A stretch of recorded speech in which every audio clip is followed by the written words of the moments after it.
আজকে তোমাদের রেজাল্ট মানে ইন্টারভিউয়ের লিস্ট পাবলিশ হয়েছে। তো জেনারেল মেল আমাদের বিষয়ে 71,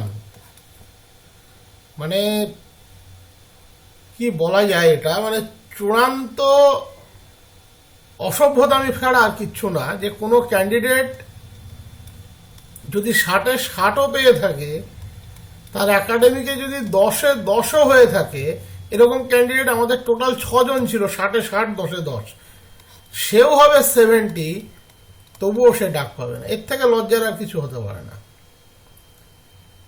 এই চাকরিটা ডেফিনেটলি যারা ইন সার্ভিস তাদের জন্যই ছিল, এটা সবাই জানে।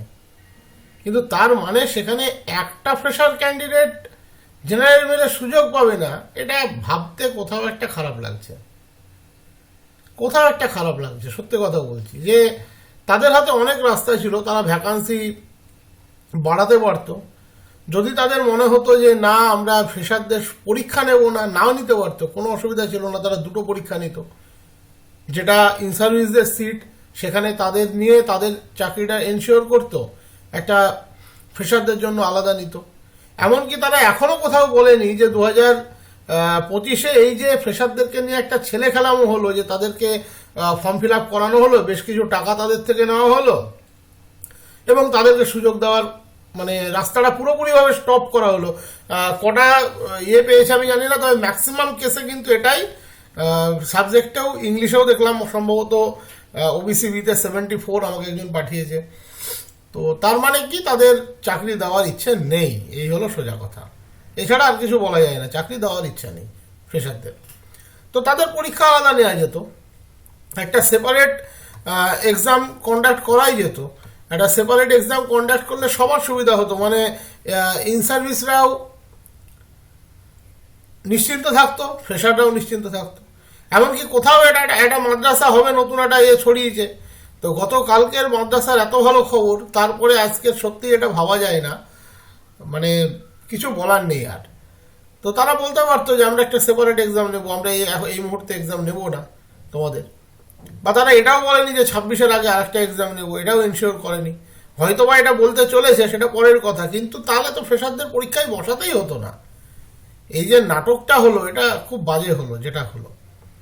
ঠিক আছে, তো যেটা হয়ে গেছে এই জায়গাটায় তোমাদের সাথে ম্যাক্সিমাম আমি ফোনে কথা বলার চেষ্টা করেছি, যতজন ফোন করেছি আমি ধরেছি। কি বলবো বলো, এরপরে আর এই জায়গাতে দাঁড়িয়ে কোনো কিছু বলার নেই।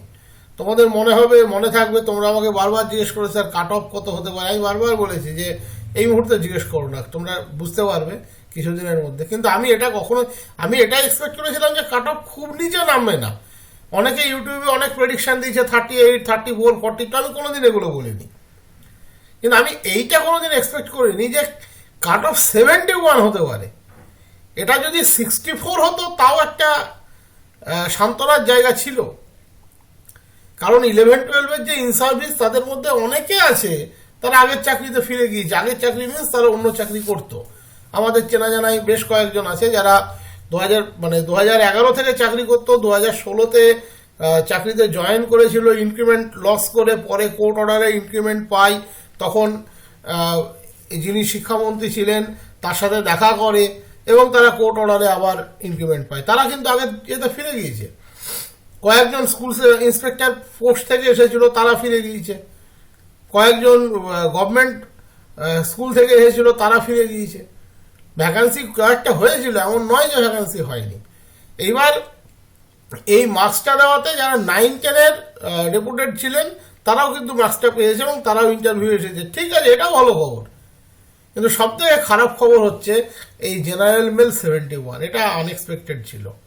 এটা কেউ মনে হয় ভাবতে পারেনি, ইভেন কোনো ক্যান্ডিডেট ভাবতে পারেনি যে এইভাবে মানে ছলচাতুরি করা হবে, এটা কেউ বুঝতেই পারেনি।